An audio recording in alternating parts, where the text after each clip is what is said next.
हर साल रेसलमेनिया के बाद होता है ड्राफ्ट।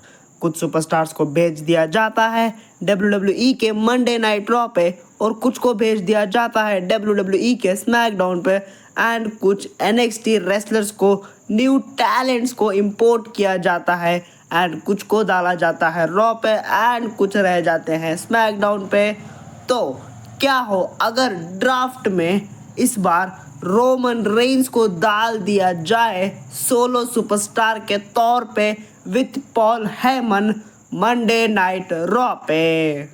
एंड समर स्लैम 2025 में रोमन रेंस चैलेंज करे मंडे नाइट रॉ पे जो उस समय चैंपियन होगा WWE वर्ल्ड हैवीवेट उसको एंड समर स्लैम के नाइट 1 को मेन इवेंट करे एंड रोमन रेंस वहाँ पे वो वाला मैच जीत जाए एंड बन जाए WWE world heavyweight champion. And उसी समर स्लैम के नाइट 2 पे रॉक चैलेंज करे उस समय जो भी होगा स्मैकडाउन पे WWE undisputed champion and summer slam के नाइट 2 पे रॉक जीत जाए WWE undisputed championship and summer slam के तुरंत बाद कुछ नज़ारा ऐसा हो कि रोमन रेंस है WWE world heavyweight champion and the rock WWE undisputed champion. अब डेफिनेटली रोमन रेंस के फैंस एंड द रॉक के फैंस को सुन के गूस बम्स तो ज़रूर आए होंगे। अब क्या ये चीज़ पॉसिबल है? तो देखो रोमन रेंस का WWE वर्ल्ड हैवीवेट चैंपियन बनना डेफिनेटली पॉसिबल है क्योंकि रोमन रेंस अभी 5 से 10 साल के लिए 10 साल तो नहीं 5 से 7 साल तक तो एक्टिव सुपरस्टार के तौर पे फुल टाइमर के तौर पे काम करेंगे इन WWE एंड रेसलमेनिया 41 2025 में रोमन रेंस की स्टोरी लाइन ख़त्म हो जाएगी पूरी तरीके से ब्लड लाइन के साथ। ब्लड लाइन की स्टोरी से रेसलमेनिया के बाद रोमन रेंस फ्री हो जाएंगे एंड ड्राफ्ट में रोमन रेंस को डाला जा सकता है in Monday night Raw with his wise man Paul Heyman. And फिर मंडे नाइट रॉ पे with wise man Paul Heyman heel Roman Reigns की एक नई स्टोरी लाइन की शुरुआत वहाँ से होगी एंड जैसे उन्होंने WWE अनडिस्प्यूटेड चैंपियनशिप को इतनी ग्रेटेस्ट चैंपियनशिप बनाई है वैसे ही वो समर स्लैम 2025 में WWE वर्ल्ड हैवीवेट चैंपियनशिप को जीत के उस वाले टाइटल को भी ग्रेटेस्ट टाइटल बनाने का हिम्मत, बनाने का जुनून, बनाने की ताकत, बनाने की पॉसिबिलिटी उनके पास है। अब रोमन रेंस की तो हमने बात कर ली। रोमन रेंस की तो पॉसिबिलिटीज़ है कि वो 2025 में बन सकते हैं WWE वर्ल्ड हैवीवेट चैंपियन, लेकिन क्या दी रॉक बन सकते हैं WWE अनडिस्प्यूटेड चैंपियन?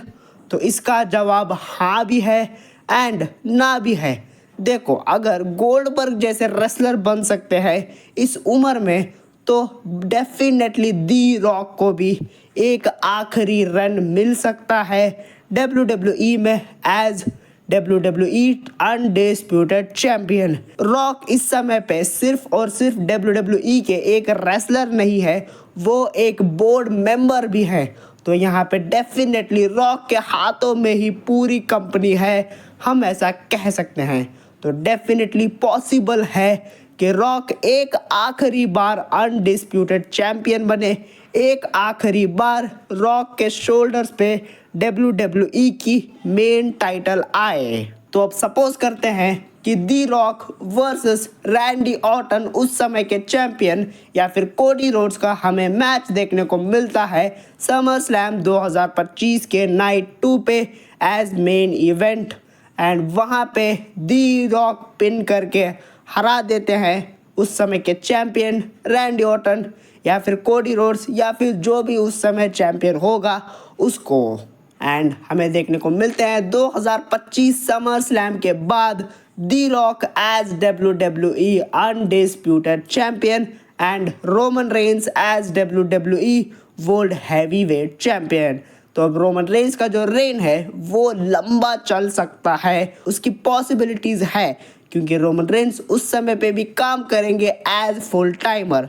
लेकिन अगर हम बात करें दी रॉक की, तो रॉक चैंपियन तो बन सकते हैं, लेकिन उनका जो रेन है वो बहुत लंबे समय के लिए नहीं चलेगा।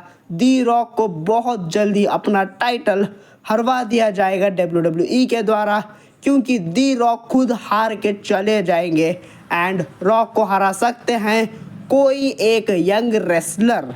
जी हाँ, एक यंग रेसलर को पुश देने के लिए WWE ये वाली स्टोरी लाइन डेफिनेटली बना सकती है कि दी रॉक को चैंपियन बना दिया जाए एंड स्मैकडाउन से कोई एक यंग रेसलर वहाँ पे डिथ्रोन करे दी रॉक को।